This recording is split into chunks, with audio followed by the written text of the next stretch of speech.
Hi everyone, this is Sagar Shah and currently I am in the playing hall of the Prague International Chess Festival. This is where the Prague Masters, Challengers, Futures and a part of the Open tournament is happening. Currently, I am on the board of the clash that is going to happen today between two Indian youngsters, Gukesh and Pragnananda. This is going to be a very exciting clash between them. But this video is not about them. This video is about a third Indian youngster who is miles away from here in China, in Shenzhen, and is completely setting the world on fire with his moves.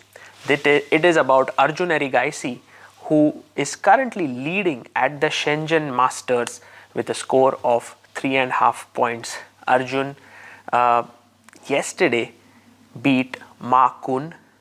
So he was on 2 out of 3 after beating Anish.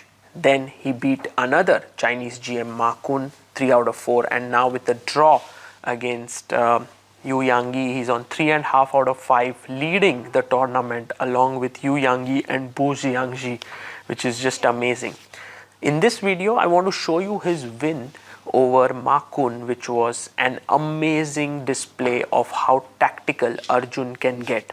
So the game started off with Italian, which is now a very popular opening at the top level because there are so many subtleties there. And then at some point Arjun played his bishop to g5. Now this leads to very sharp games. Ma Qun took on the challenge and played h6 g5 and the bishop went to g3. In such positions, the bishop on g3 is one of the key pieces because if it manages to get activated, then it can lead to a completely winning position. However, if it is passive, then black gets the advantage. Arjun played the move d4 and you cannot really take on d4 because e5 and the position opens up. That's the nature of it. They were following actually the game of Wesley So and Alireza Firouzja if knight g6 was played there. Firouzja was white, Wesley So was black. But then h5 was played, which was the first new move. Arjun played h4, then g4 came in, and this is when Arjun sacked his knight on e5, knight e5, d e5, bishop e5.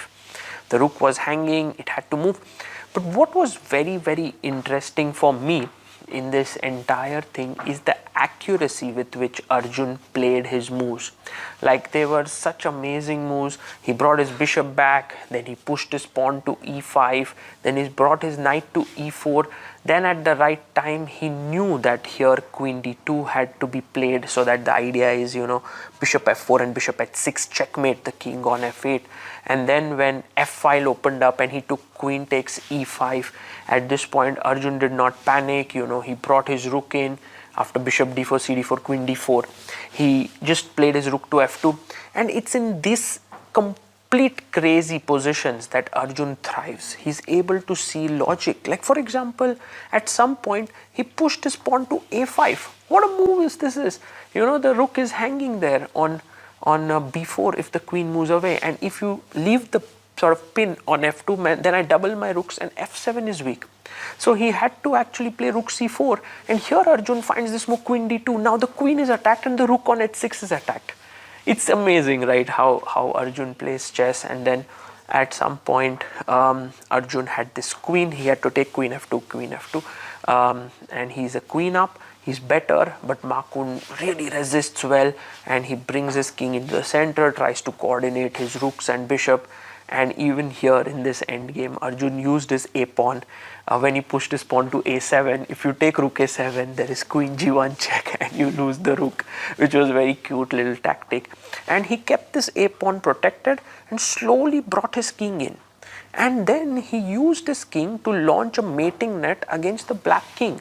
How smart was that? It's simply amazing how Arjun managed to win, and with this join the leaders. He's also at 2754 in this tournament, which is phenomenal. Now he's clearly the India #1 since roughly 3 days now, which shows that he is well and truly on track to moving even further and breaking into top 5 in the world, just like how Nodirbek did recently. Just one side note, in this tournament, Anish Giri has been having a very tough time and is currently on the last position with 3 losses in a row. When was the last time Anish lost 3 games in a row in classical chess? We do not know, but I'm sure he will fight back. For now, all eyes on Arjun. With two more rounds to go, he still has to face Daniel Dubov, which will be an exciting clash, and we will be bringing you more such videos of Arjun's performance. For now, this is Sagar Shah signing off. Bye bye.